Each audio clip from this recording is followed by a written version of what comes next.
warahmatullahi wabarakatuh. Alhamdulillahilladzi 'allamal insana bil qalam, 'allamal insana ma lam ya'lam.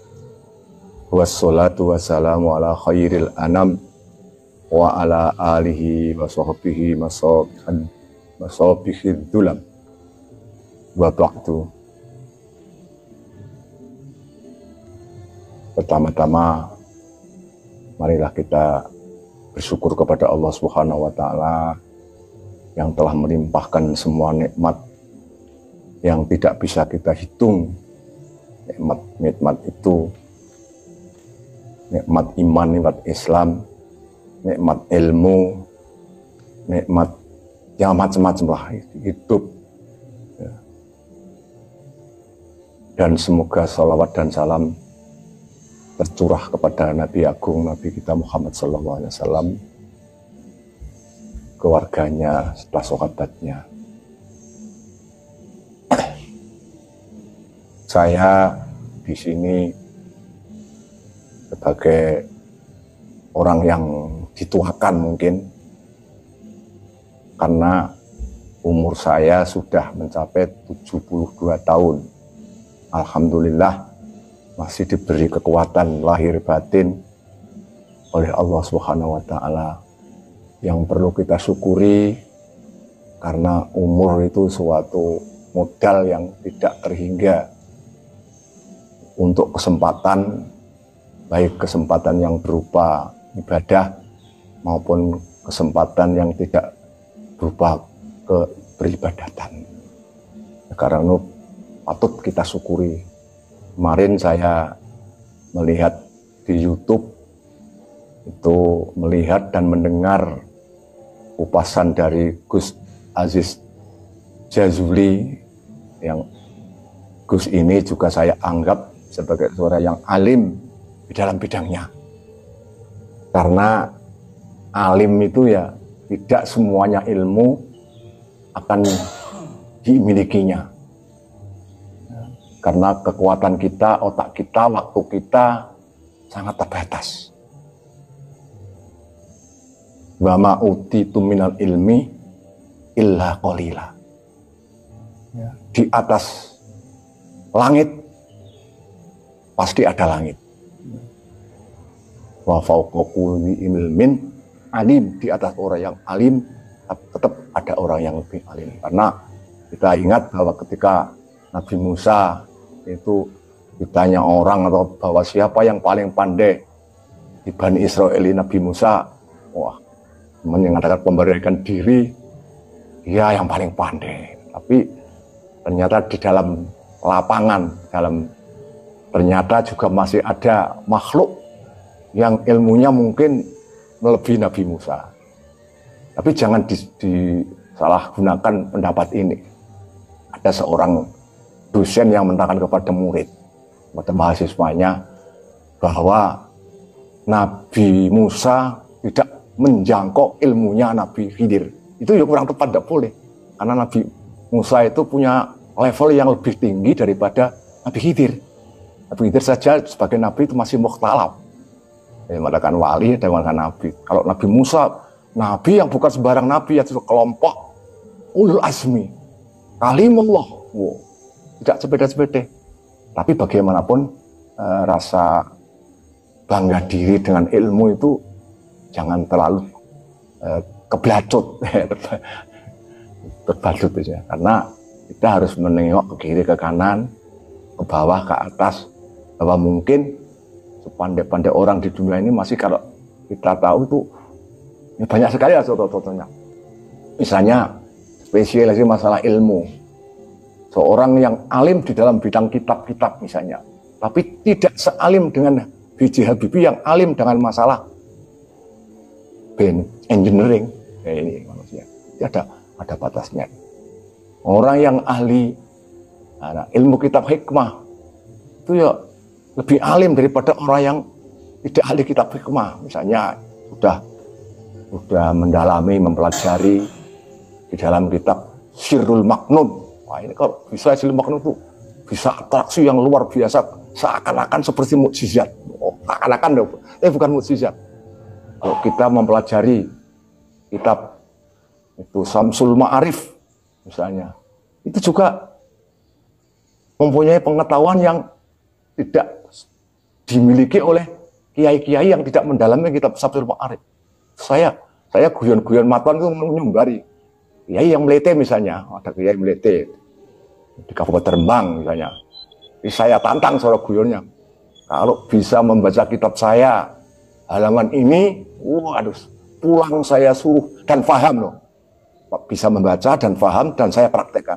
Pulang akan saya hadiahi mobil saya dan akan saya cium delamaannya seperti bahasanya, tidak hanya tangannya. Ya, sangat, saya itu pandang, saya lihat ini sementara kok belum ada, saya kira mungkin ya belum ada ini di Kabupaten Rembang.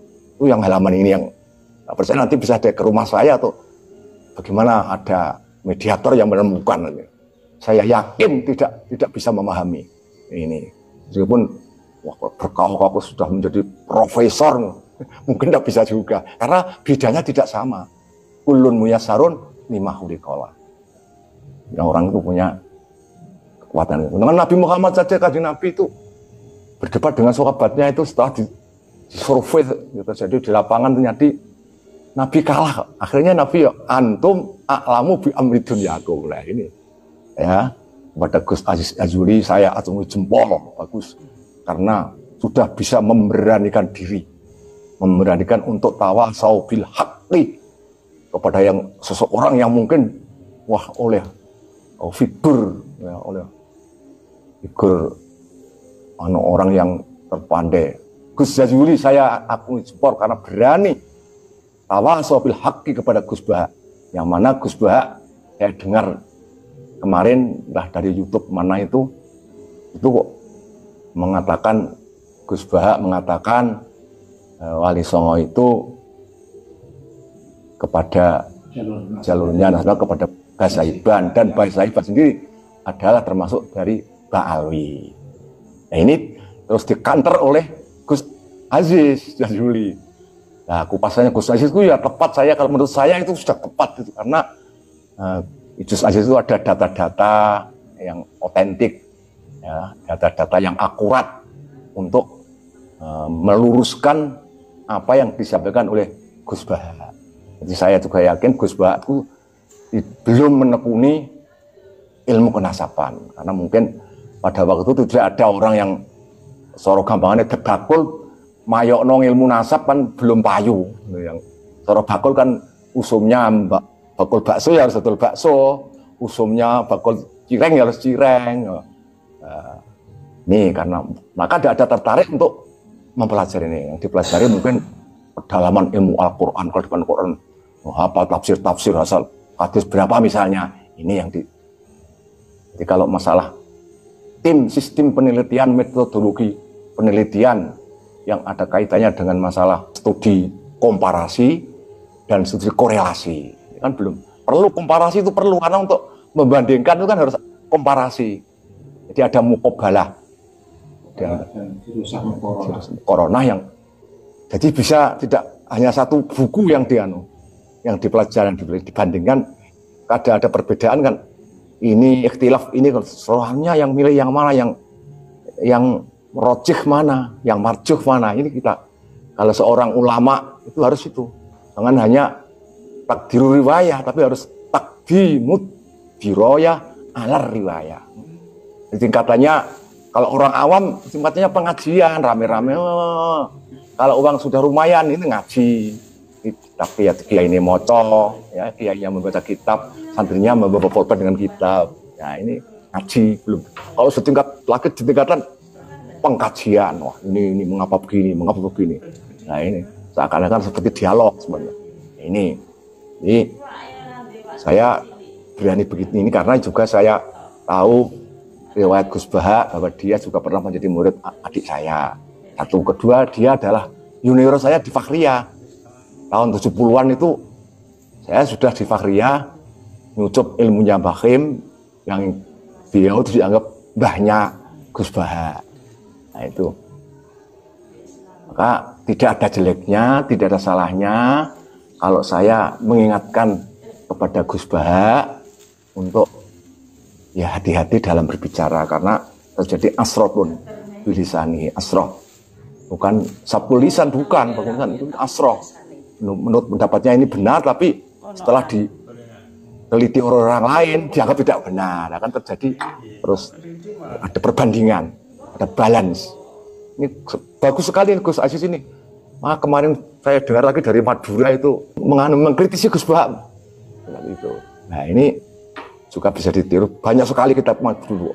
Misalnya Imam Al-Jubai terus dikritisi oleh Imam itu yang Asy'ari. Itu kan muridnya lah. Itu murid kepada guru saja masih boleh mengkritisi dengan cara adab, sopan, ya, dengan ya, perkataan yang baik, ya, kaulan karima, kaulan layina, ya.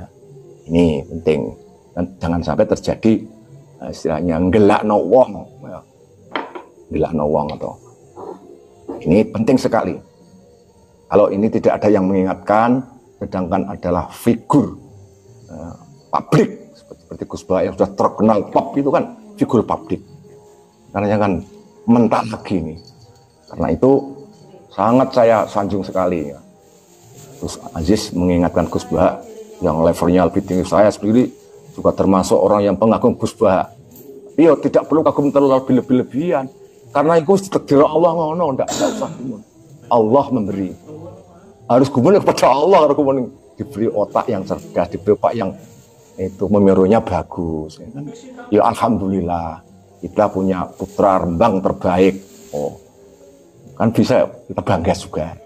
Nah, karena ayahnya juga saya kenal juga dulu sudah di Sundangwaru, Bahak Naruan, Bolo Dewe, Konto Dewe. Ini saya sangat salut sekali kepada Gus Aziz yang sangat betul, luar biasa ini Gus Aziz ini. Orang yang berani mengingatkan orang yang sedang ya, asroh, ya, kepleset, karena tiap manusia itu punya mahalul khotok wa nisyan, punya salah itu. Boleh salah, tapi jangan bohong. Kan gitu ada. Boleh salah, tapi harus mengakui kesalahannya. Enteng. Kalau mengaku kesalahan itu enteng nanti, umumnya enteng. Maling ngaku enteng. Oh sorry mas, oh, enteng. Tapi kalau mongkok, seperti yang terjadi sekarang ini, diingatkan orang-orang bahwa Sewu ini kan sudah kadung raat, kacau ya, kadung kocak. Kamu adalah tidak keturunan Nabi, malah orang direnungi, dipelajari, isinya ngamuk-ngamuk, nantang-nantang. Wah, terus mengatakan orang yang mempelajari itu yang malah dikaratkan dajjal, itu kan tidak sportif lah. Sepertinya kalau makalah dengan makalah, besi dengan besi.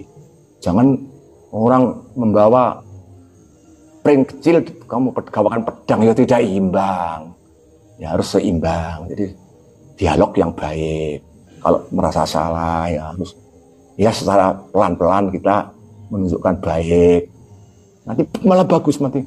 Jangan dianggap terus saya akan membenci Habib. Tidak. Saudara saya, akhul Islam, Muslim, akhul Muslim. Kalau dia seorang Habib yang alim, saya akan hormat sekali. Kalau dia itu lebih alim, wah, umurnya di atas saya atau umur 80-an, ngulang ngaji saya, wah saya Pak Dimi terus saya kholi malah. Kalau beliau khol, saya datang.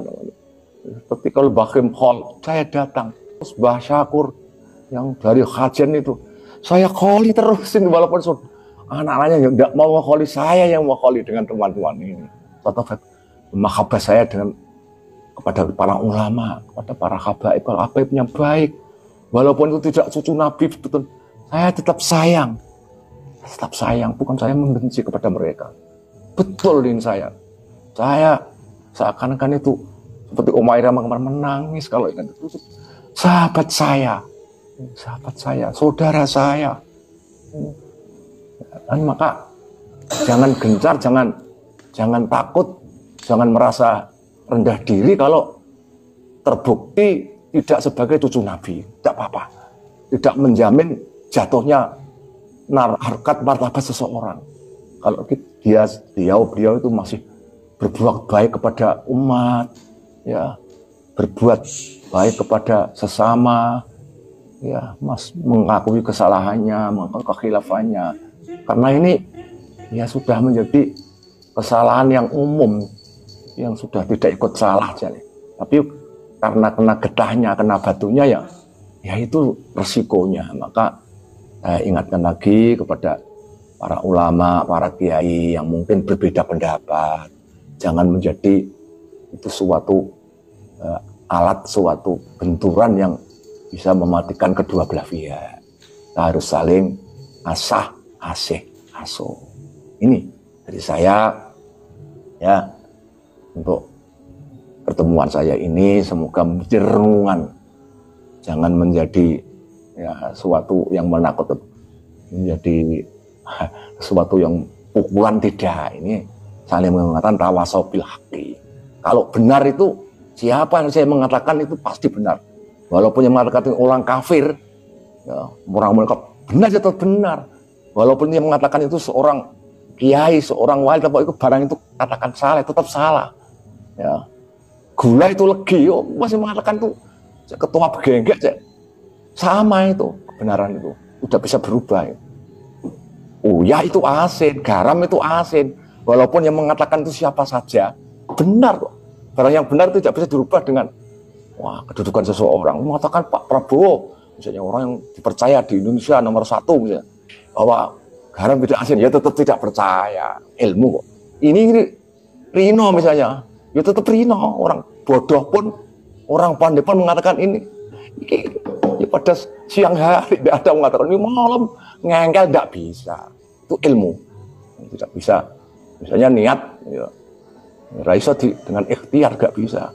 Niat misalnya orang yang kaya raya, begali kok niatin golek mangan, keliru, itu tidak bisa diatur niat itu. Wong kaya itu bekerjanya untuk mempertahankan kekayaan, tidak bisa kok. Nah orang tidak punya apa-apa, tidak punya jaganya besok, tidak punya jaganya nanti, beras gak bisa, itu dia bekerja untuk cari makan. Ini kan salah kaprah. Niat diatur, atas itu takhtal ikhtiar, niat itu. Memang otomatis. Nih, terima kasih, alhamdulillah kepada semua pihak, terutama Gus Baha sebagai junior saya, yang saya sebagai seniornya, walaupun ilmunya mungkin kalah, ya, nggak apa-apa, yang tidak bisa kalah. Dan Gus Aziz yang memang memberikan diri, comon coro, tuman toko, ya bagus sekali. Memang ilmu itu juga rezeki dari Allah. Ilmu itu adalah dolatul mukmin. Sesuatu barang hilangnya orang mukmin. Kalau ketemu di mana saja kita ambil, jangan sungkan-sungkan. Walaupun keluar dari mulut anjing, walaupun keluar dari orang-orang bodoh, kita ambil. Wah, ini untuk, karena ini ilmu. Nah itu ya, itu orang yang sportif. Tidak boleh malu pepeh orang pandai, terkenal pandai terus ono keliru terus dengan nafsu mempertahankan kekeliruannya, itu ya kurang penak ya. Ya kurang sportif, coro tinju, kita aplang-aplang kok mulai menang itu ya, nggak bisa ini. Ya saya berdoa semoga Gus Aziz, Gus Bah tetap eksis semua, terus menambah ilmu, karena orang yang alim ialah orang yang selalu mengaji, selalu mengkaji. Orang yang pandai ialah orang yang selalu belajar dan belajar. Nah orang bodoh ialah orang yang berhenti belajar. Sekian dari saya. Wallahu yuwaffiquna ila ma yardah. Allahumma rizqna fahman nabiyyin wa hifdzal mursalin wa ilhamal malaikatal muqarrabin. Wa sallallahu ala sayyidina Muhammadin walhamdulillahi rabbil alamin.